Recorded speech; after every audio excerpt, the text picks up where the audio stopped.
A young man with a deep hatred for elderly women would grow up to become one of the most infamous serial killers of all time.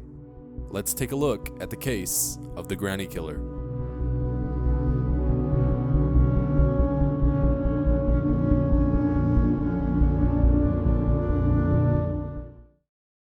Today's story starts by introducing a man that went by the name of John Wayne Glover. John was a man who was born to a working-class family in Wolverhampton, England, and from a young age, he was not on his best behavior. At just 14 years old, John would decide that he was going to leave school and he would get caught trying to steal clothes and handbags. He was just always very mischievous, always trying to con someone over. Well, eventually John decided that he was going to join the British Army, which he did, and things were okay for a little while. Unfortunately, they would find out about these past crimes he had committed and they would kick him out. But you see, something had happened to John in his teenage years. He was very attentive and he would always watch his mom and look at the way that she interacted with other men. And his mom would actually take him out to these dance clubs when he was a teenager, and John would see firsthand that his mom was dealing with multiple guys. She had multiple boyfriends and she was just very promiscuous. And this would actually rub John the wrong way and begin to spark his disliking for women. Well, in 1956, John decided that he wanted a new start to his life and he would immigrate to Australia, calling Melbourne his first home. However, it wouldn't be long until John, being John, would get back into crime, and he was convicted on 2 counts of larceny in Victoria and a stealing charge in New South Wales. And fast forward a few years to 1962, he was now convicted on 2 counts of assaulting women in Melbourne and 2 counts of indecent assault and another 4 counts of larceny. If you couldn't tell by now, well, John is starting to commit more to this criminal lifestyle. John did end up getting married to a woman that went by the name of Gay Rolls, and he would move into his parents-in-law's house in Mosman, Sydney. John and his wife would go on to have 2 daughters, and for a little bit, it seemed like their life was actually headed in a good direction. However, John had actually been developing some hate for his mother-in-law. She was another elderly woman that was just a little too controlling for him and would just add to his flame that he had against these older women. We'll fast forward to 1989, and John's mom had actually moved to Australia, but she would die of breast cancer in 1989. And to make matters worse, John himself would be diagnosed with male cancer, ultimately making him impotent. Eventually, John and his wife would separate, and she would take their 2 daughters to New Zealand, and John was all alone. And this would be the beginning of a very terrible and bloody year. Well, on January 11th, 1989, an 84-year-old woman named Margaret Todhunter was walking down a road in Mosman, and Glover just happened to be driving by in his car when he saw her. He parked his car, he walked up to her, and he punched her straight in the face and stole everything out of her purse. He would get away with about $200, and he would head down to the Mosman RSL Club, which was basically a club for anyone who had served in the Australian Army. Now, the police had just taken this case as a typical mugging, so they really just let it die with no real hope of finding the guy who did it. Little did they know that this was actually the beginning of a killing spree. Well, about 2 months down the road on March 1st, 1989, John was out again and he happened to see 82-year-old Gwendoline Mitchell Hill just walking down the street. John turned around, walked back to his car, grabbed a hammer, and put it under his belt. He would then follow her all the way to her apartment building, and when she opened the front door, Glover would strike her on the back of the head with the hammer.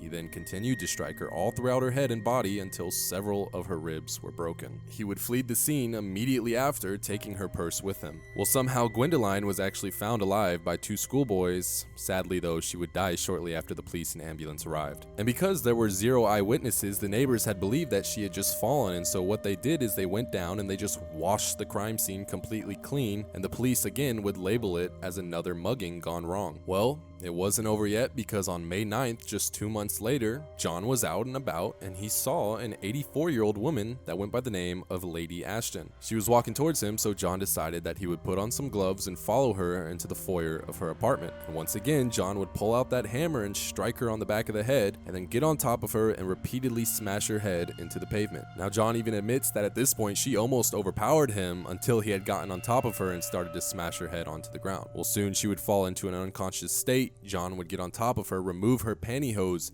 and strangle her. He would then place her shoes and walking stick right by her feet, take off and leave with her purse. And once again, John took all her money, went straight to the Mosman RSL club, and there were actually sirens going off because of this body had been found, and John would comment to the staff saying that he hopes it wasn't because of another mugging gone wrong. When police would find Lady, she was face down in a pool of blood, and the pantyhose were wrapped around her neck so tightly that it had literally cut through her skin. The examiner would notice that she still had her diamond ring on her, so it didn't mean that she was only killed for her money, and finally the police would determine that they were dealing with a serial killer. Well, John would go through that typical cool down phase that serial killers do, and instead of murder, he would in the meantime commit a few different other crimes. On June 6, 1989, Glover would molest a 77-year-old woman. Later that month, he would walk into another nursing home, put his hands up another woman's skirt, and then walk to a different woman and touch her breast. He would continue into August, where he would assault another elderly woman, and on October 6, 1989, Glover would pretend to be a doctor at a nursing home and ran his hand up the dress of an elderly woman. She would scream and John would be questioned at the hospital, but that was about it. He walked free. And finally, on October 18th, 1989, I guess John was back in the mood for something more violent, so he would follow an elderly woman to a retirement village and would attack and ram her face into a brick wall. She would luckily survive, but because of her dementia, she couldn't give an accurate description of her attacker. Well, I don't think John liked the fact that she survived at all, so just a few weeks later, on November 2nd, 1989, he would approach a 78-year-old woman who was just walking back to her home named Dorothy Bank. John would behave extremely friendly to this woman and even offered to carry her groceries for her, and Dorothy, being nice, invited him inside for a cup of tea. Now, for some reason, John decided that he didn't want to kill this woman and he would decline her tea and leave the house. But just after leaving this house, he would walk a few blocks and spot another elderly woman, 85-year-old Margaret Pahoot. She had also just been walking back from the grocery store. John would grab some type of weapon, sneak up behind her and strike her on the back of the head, and when she fell to the ground, he would hit her on the side as well. He would once again take her shoes and walking stick, place them right by her feet, and take off with her purse. There were no eyewitnesses, and a young schoolgirl would find her body just a few minutes later, and once again, neighbors, thinking that she had just fell, would wash the crime scene completely clean. This would be John's third victim. But 3 was just not enough for John, because within 24 hours, John would strike again. He would notice an 81-year-old woman named Olive Cleveland, who was just sitting on a bench outside of her retirement home, and John would go up and begin conversation with her. Eventually, for some reason, Olive would begin to feel uncomfortable and she would start to head back to her main building. John would grab her from behind and force her down a secluded ramp nearby, where he would repeatedly strike her and smash her face into the pavement. He would then remove her pantyhose, tie them around her neck, and strangle her to death. He grabbed the shoes, he grabbed the walking stick, put them right by her feet, and he left with the purse. And once again,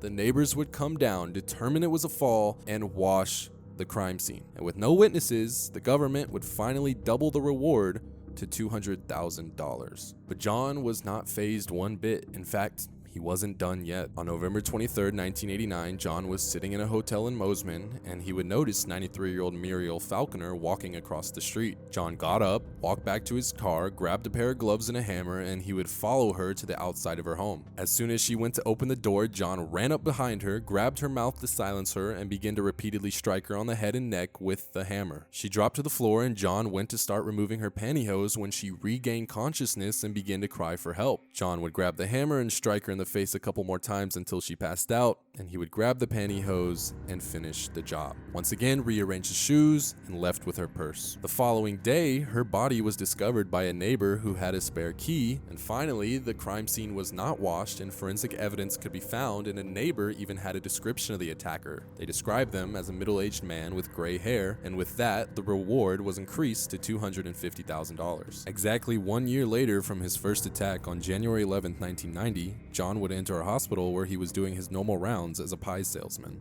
He would enter a part of the hospital which held 4 elderly women, including 82-year-old cancer patient Daisy Roberts. John, of course not being able to help himself, would go ahead and touch her inappropriately, and Roberts would scream for help. Well, John would run away, but because he was a regular at this hospital, they were able to successfully identify him. However, because this case didn't seem like it was linked to the murders or the mugging or any of that, it wouldn't be reported to the murder task force for 3 weeks. But when it finally was, they would come back to the hospital with a picture of John, and they would confirm that that was the man who was there. Detectives would actually call John and schedule for him to come down for an interview, but the next day when he didn't show up, they would learn that he had tried to commit suicide, and they would find that he left a suicide note that read, "No more grannies, grannies."